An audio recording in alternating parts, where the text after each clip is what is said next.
कौआ और सफेद बिल्ली की दोस्ती। हरे भरे घने जंगलों से दूर एक शांत छोटे से शहर के किनारे, जहां पेड़ों की लंबी लंबी शाखाएं घरों की छतों को छू लेती थीं और हवा में फूलों की मीठी खुशबू घुली रहती थी, वहीं एक प्यारा कौआ रहता था जिसका नाम कोको था। और उसी शहर में एक नन्ही सफेद बिल्ली रहती थी जिसका नाम बिल्लू था। कोको का स्वभाव बहुत शांत, मासूम और थोड़ा शर्मीला था। उसे पेड़ों की शाखाओं पर चढ़कर आराम करना और पत्तियां चबाना बहुत पसंद था। वहीं बिल्लू बहुत फुर्तीली, खुशमिजाज, बातूनी और खेल कूद में हमेशा सबसे आगे रहती थी। दोनों की मुलाकात एक बहुत ही खूबसूरत सुबह हुई जब कोको एक बड़े बरगद के पेड़ पर आराम कर रहा था और बिल्लू पास में सुबह की धूप का मजा लेते हुए इधर उधर खेल रही थी। अचानक एक तेज हवा का झोंका आया और बिल्लू का छोटा सा गुलाबी रिबन उड़कर पेड़ की ऊंची शाखा पर अटक गया।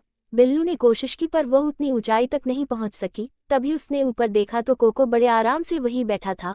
बिल्लू ने हिचकिचाते हुए आवाज लगाई, ए कोको भाई, क्या तुम मेरे रिबन को नीचे ला सकते हो? कोको मुस्कुराया और बिना कुछ बोले धीरे धीरे अपनी कोमल पंजों से रिबन को पकड़ा और उसे नीचे बिल्लू को दे दिया। बस उसी पल दोनों के बीच एक मीठी दोस्ती की शुरुआत हो गई। वे रोज एक साथ मिलने लगे और एक दूसरे के साथ जंगल, बगीचे, तालाब और मैदानों में घूमने लगे। बिल्लू को कहानी सुनाना पसंद था और कोको को सुनना पसंद था। इस तरह उनकी दोस्ती और गहरी होती चली गई। एक दिन शहर में मेले का ऐलान हुआ। सब जानवर बड़े उत्साह से जाने लगे। बिल्लू ने कोको को भी साथ चलने को कहा। पहले तो कोको ने शर्माते हुए ना कहा, लेकिन बिल्लू ने उसका हाथ पकड़ा और मुस्कुराते हुए कहा, दोस्त हमेशा साथ रहते हैं। ये सुनकर कोको का दिल खिल उठा और वह तैयार हो गया।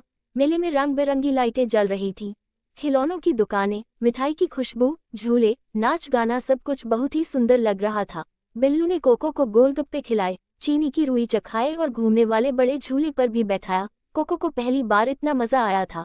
लेकिन मेले का सबसे बड़ा आकर्षण था साहस प्रतियोगिता, जिसमें एक पुराने डरावने सुरंग के अंदर से निकलना होता था, जो अंधेरी, लंबी और थोड़ी रहस्यमय थी। बिल्लू उत्साह में भरकर बोली, चल कोको, हम भी हिस्से लेते हैं। लेकिन कोको डर गया, उसे अंधेरा बिल्कुल पसंद नहीं था। वह कांपते हुए बोला, नहीं, मुझे नहीं जाना। बिल्लू ने देखा कि उसका दोस्त सच में डर रहा है।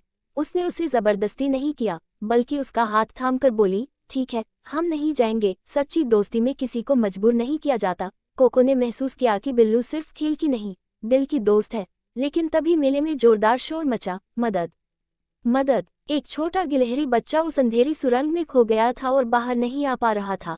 सब डर रहे थे, कोई अंदर जाने की हिम्मत नहीं कर रहा था। बिल्लू ने चिंतित होकर कोको की ओर देखा। कोको पहले बहुत डरा हुआ था, लेकिन उसने बिल्लू की बात याद की, सच्चा दोस्त वह होता है जो हिम्मत दिखाए। कोको ने गहरी सांस ली और कह दिया, मैं जाऊंगा। सब जानवर हैरान रह गए। कोको धीरे धीरे सुरंग में उतरा। अंदर गुप्त अंधेरा था, सिर्फ उसकी सांसों की आवाज सुनाई दे रही थी। लेकिन उसने हिम्मत नहीं हारी। उसे एक हल्की सी सिसकने की आवाज आई। कोको ने आवाज का पीछा किया और आखिरकार छोटे गिलहरी बच्चे को ढूंढ लिया। वह उसे अपनी पीठ पर बैठाकर धीरे धीरे सुरंग से बाहर निकाल लाया। बाहर सब जानवर खुशी से झूम उठे। बिल्लू ने दौड़कर कोको को गले लगा लिया। उसकी आंखों में गर्व के आंसू थे। तुमने ये कर दिखाया। उस दिन कोको पूरे शहर का हीरो बन गया, पर उसके लिए सबसे बड़ा उपहार था बिल्लू की मुस्कान और दोस्ती। अब कोको शर्मीला नहीं रहा, उसके अंदर आत्मविश्वास और खुशी भर चुकी थी। दोनों पहले से भी ज्यादा करीबी दोस्त बन गए और हर किसी को सीख देते कि सच्चा दोस्त वही जो मुश्किल में साथ दे, चाहे डर कितना भी बड़ा क्यों न हो। प्यार और विश्वास उससे भी बड़ा होता है। इसी तरह कोको और बिल्लू की दोस्ती पूरे शहर के दिलों में बस गई और उनकी कहानी सुनकर हर किसी के चेहरे पर मुस्कान और दिल में अपनापन आ जाता था। अगर आपको ये कहानी पसंद आए हो तो प्लीज़ हमारे चैनल को लाइक करें, कमेंट करें, सब्सक्राइब करें और इस वीडियो